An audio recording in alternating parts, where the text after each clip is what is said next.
सर्वेभ्यः नमस्कारः। आप सभी को एक बार पुनः नमस्कार। पिछले हफ्ते मैंने एक वीडियो प्रसारित किया था, शायद आप लोगों ने देखा होगा। उस वीडियो में मैंने बताया था कि हमारे एक मित्र जिन्होंने हमारे धर्म में यानी सनातन में बहुदेववाद की जो परंपरा है उस पर प्रश्न उठाया था और उनके प्रश्न का उत्तर मैंने दिया था। वही मैंने घटना आप लोगों को वीडियो के द्वारा बताई थी। अब उस वीडियो में कुछ लोगों के अच्छे कमेंट्स आए। उन जो कमेंट आए उनमें से दो ऐसे कमेंट हैं जो प्रश्न भेजे गए हैं। एक प्रश्न है रिजवान सैफी जी का। रिजवान सैफी ने कहा कि आप लोग यानी सनातन धर्म के लोग मूर्ति की पूजा करते हैं और जिस मूर्ति की पूजा करते हैं वह मूर्ति किसी मनुष्य के द्वारा निर्मित है, वह देव निर्मित नहीं है। तो मनुष्य के द्वारा निर्मित मूर्ति की पूजा करना कहां तक उचित है? अब उनकी दृष्टि में उचित है, पर देखें सबसे बड़ी बात यह है कि सर्वम खलविदम ब्रह्म, यह सब कुछ संसार जो है यह ब्रह्ममय है। मैंने उनसे प्रश्न किया कि यह बताइए कि ईश्वर कहाँ है? ईश्वर की व्याप्ति किस स्थान पर है? स्वाभाविक सी बात है, आप सभी मानते हैं, सभी धर्म के सभी मतों के लोग ये कहते हैं कि ईश्वर सर्वव्यापी है। अब ये बताइए कि यदि ईश्वर सर्वव्यापी है तो क्या ईश्वर उस मूर्ति में नहीं है? यानी यदि ईश्वर सर्वव्यापी है तो ईश्वर उस मूर्ति में भी है, और यदि उस मूर्ति में भी ईश्वर है तो यह बताइए कि मूर्ति की पूजा अनुचित क्यों है? एक बात। दूसरा, हम हर जगह सुविधा देखते हैं। ईश्वर की आराधना में भी देखें, कहीं जाकर के जहां हमारा मन रमता है, क्योंकि साधन से साधना होती है। जिन्होंने मूर्ति पूजा का विरोध किया, चाहे वो इस्लाम के लोग रहे हों, मुस्लिमों को भी कहीं ना कहीं मस्जिद की आवश्यकता पड़ी, और मस्जिद में भी वो कोई प्रतीक बना के रखते हैं जहां चादर वगैरह चढ़ाते हैं। ईसाइयों को भी गिरजाघरों की आवश्यकता पड़ी, वहां पर भी वो कुछ क्रॉस वगैरह लगा करके और एक प्रतीक बनाते हैं, प्रतीक मानते हैं। बौद्धों को भी स्तूपों की आवश्यकता पड़ी, बौद्ध मंदिरों की आवश्यकता पड़ी, जैनियों को भी जैन मंदिरों की आवश्यकता पड़ी। तो जितने भी पंथ हैं, जितने भी धर्म हैं, जितने भी संप्रदाय हैं, उन सबको आराधना करने के लिए या साधना करने के लिए साधन की आवश्यकता पड़ी। उनको जो साधन अच्छा लगा उन्होंने चुना, हमें जो साधन अच्छा लगा हमने चुना। अगर मेरा मन मूर्ति में रमता है तो मुझे मूर्ति पूजा क्यों नहीं करना चाहिए?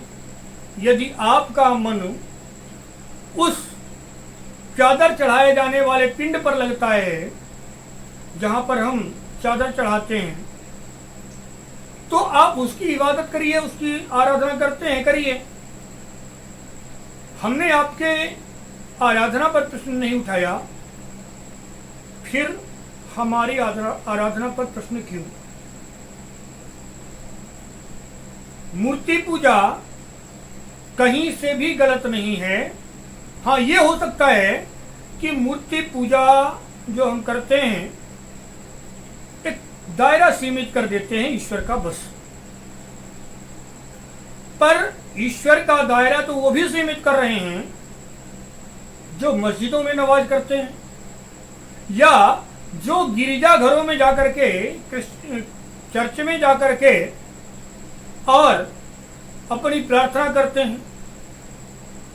तो वह भी तो वही कर रहे हैं जो हम कर रहे हैं। एक दूसरा प्रश्न आया, किसी ने कहा कि सनातन धर्म बौद्ध धर्म के भी बाद में आया। यद्यपि यह तो स्पष्ट है कि सनातन बौद्ध के पूर्व का धर्म है।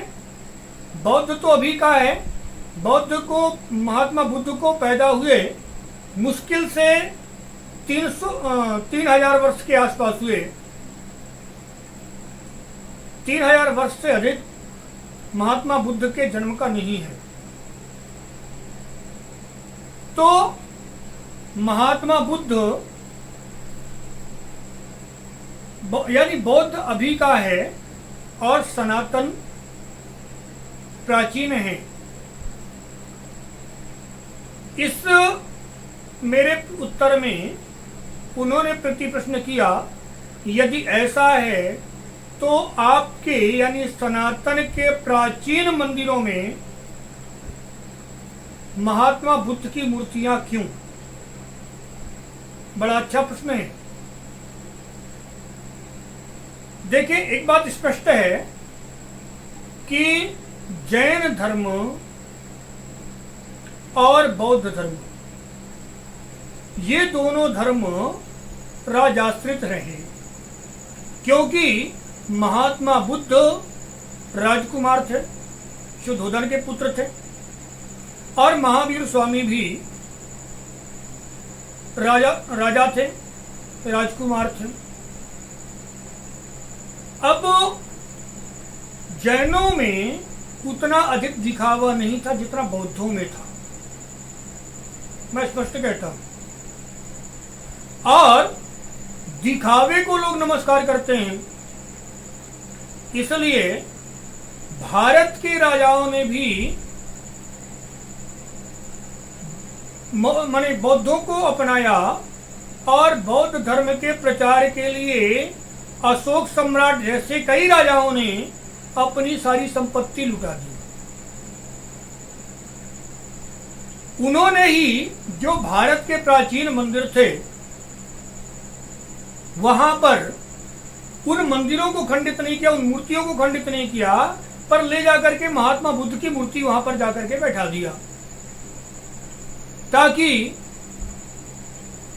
जो यहां पूजा करने आए वो महात्मा बुद्ध को भी देखें और धीरे धीरे धीरे धीरे आगे चल करके यहाँ पर महात्मा बुद्ध की भी पूजा होने लगेगी। एक बहुत छोटा सा उदाहरण है। आज की स्थिति में हम देखते हैं कि जहाँ पर भी हमारे मंदिर हैं, छोटे मंदिर हो बड़े मंदिर हो, आज हर मंदिर में हम साईं की मूर्ति स्थापित कर रहे हैं, साईं बाबा की। साईं बाबा से मेरा कोई विरोध नहीं है और मेरा विरोध कहीं बुद्ध से भी नहीं है, लेकिन जो मूर्तियां हम अभी मंदिरों में स्थापित करते आ रहे हैं साईं बाबा की, आने वाले 100-150 साल बाद, 200 साल बाद यह भी संभव है कि लोग ये कह दें कि साईं कोई अलग धर्म है और साईं बात पहले रहा, सनातन बाद में आया, क्योंकि साईं की मूर्तियां जो है तो यहाँ के सभी धर्म मंदिरों में है, हमारे सनातन के सभी मंदिरों में है। मैं तो देखता हूँ कि शंकर जी की मूर्ति जहाँ थी वहां शंकर जी को हटा करके साईं बाबा को बैठाया गया, शंकर जी को किनारे कर दिया गया। तो लेकिन इसका मतलब ये नहीं है कि भगवान भोलेनाथ से पहले साईं बाबा हैं। आप मानिए बेशक, मुझे कोई आपत्ति नहीं है, पर आप आगे अपने वंशजों को, अपनी पीढ़ियों को, अपने परिजनों को क्या संदेशा देना चाहते हैं, एक बार मन में स्पष्ट रखिए। और अपने बच्चों को ये जरूर बता के जाइए कि बेटा साईं अभी के हैं, राम, कृष्ण, शिव ये बहुत प्राचीन हैं। हम लोग बहुत सी चीजों में लोग भ्रमित हैं और अपने परिजनों को भी भ्रमित करते हैं, अपने वंशजों को भ्रमित कर रहे हैं। थोड़ा सा शास्त्रों का अध्ययन करने का प्रयास करिए। यदि आप शास्त्रों का अध्ययन करते हैं तो आपको बहुत सारी चीजें पता चलेंगी। खैर, आज के लिए इतना ही। क्षम्यताम, मैं आपको ऐसी बहुत सारी चीजें आगे बताऊंगा जो आपको अपने धर्म के प्रति विश्वास करने में सहयोगी होंगी और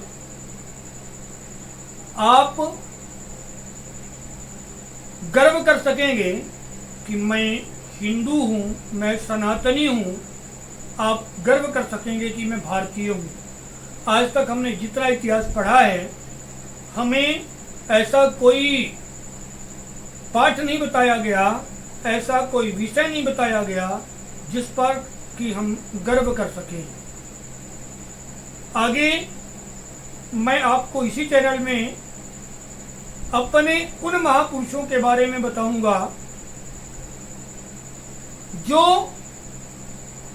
आपको आश्चर्य में डालेंगे, जिनका जीवन आपने कभी, कईयों का तो आपने नाम भी नहीं सुना होगा। आपने, मतलब मैं सबकी बात नहीं करता, पर 90% लोग उन बातों से अनजाने हैं। हाँ, एक बात और कह दें, धर्म जितना मेरा है उतना ही आपका है, और जितना आपका है उतना ही मेरा है। इसलिए मेरे धर्म के प्रति जो मेरा कर्तव्य है वही कर्तव्य आपका भी है। यदि आप धर्म के प्रति जानकारी रखते हैं तो अपनी जानकारी दूसरों को शेयर करिए, दूसरों को बताइए। और यदि आप धर्म के प्रति जानकारी नहीं रखते हैं तो ऐसे वीडियो दूसरों को दीजिए ताकि वो भी धर्म को जान सकें और वर्तमान का जो परिप्रेक्ष्य, वर्तमान समय में जो धर्म परिवर्तन की आंधी आई है, उस आंधी से बच सकें। क्योंकि एक बात ध्यान में रखना चाहिए कि जो अपना नहीं वो किसी का नहीं। हम आजकल बौद्ध अपना रहे हैं ये कह करके कि हमारे साथ बड़ा अत्याचार हुआ। हम तो बौद्ध अपना रहे हैं, पर क्या बौद्ध ने हमको अपनाया है? यदि बौद्ध ने हमको अपनाया होता तो बौद्ध की 4 शाखाएं पहले से थीं, हीनयान, महायान इत्यादि।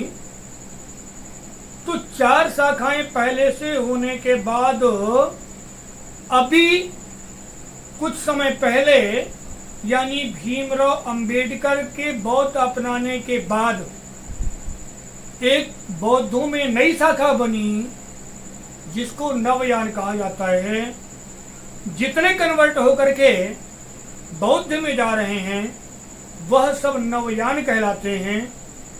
उनको हीनयान या महायान में जगह नहीं दी जाती। तो यदि आपको बौद्धों ने अपनाया होता तो बौद्धों को नवयान बनाने की आवश्यकता नहीं होती। हमारे यहाँ सनातन से 4 वर्ण बने, ये वर्ण की बात की, हमारे यहाँ तो वर्ण हुए, और जितने भी आए सब इन्हीं वर्णों में विलीन होते गए। शक, हूण, कुषाण, ये जो नई जातियां थीं जो खत्म हुई तो वो कहाँ गई? तो वो इन्हीं 4 वर्णों में समाहित हुई हैं। हमने कोई 5वां वर्ण नहीं बनाया, पर बौद्ध जिसको हम कहते हैं कि बड़ा अच्छा धर्म है, मैं विरोध नहीं करता फिर भी, पर सत्य बताना भी आपके लिए जरूरी है, सत्य का ज्ञान होना भी आपके लिए जरूरी है। इसलिए मैं बौद्ध की 4 शाखाओं के नाम, 4 शाखाओं के नहीं बल्कि 5 शाखाओं के नाम अभी आपको स्क्रीन में दिखाता हूं। आप देखिए और समझिए कि बौद्ध की जो 4 शाखाएं हैं, 5 शाखाएं, तो 5वीं, जब 4 पहले से थी तो 5वीं क्यों बनी? 5वीं बनना इस बात का प्रमाण है कि बौद्धों ने आपको स्वीकार नहीं किया।